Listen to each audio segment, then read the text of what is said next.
বন্ধুরা, আমার সামনেই রয়েছে পুরো একটা স্কোয়াড, তাও আবার ছোলো ভার্চেস স্কোয়াডে। তার থেকেও বড় কথা হচ্ছে এইখানে একটা ভিবেস প্লেয়ারও আছে। তবে সেটা কিন্তু অন্য কোনো ভিবেস প্লেয়ার নয়। এই স্কোয়াডে রয়েছে বাংলাদেশের হাসির রাজা গেমিং উইথ তালহা ভাই। তবে তার স্কোয়াডকে মারা যেমন তেমন কথা না, তবে আমার কাছে এটা কোনো ব্যাপার না। তাহলে চলেন দেখি তালহা ভাইয়ের স্কোয়াডকে মারতে পারি কিনা।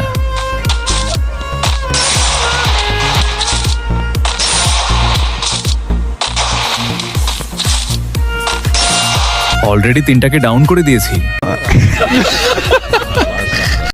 এরপর তালহা ভাইকে মারার পরে তার রিয়াকশনটা একবার দেখেন।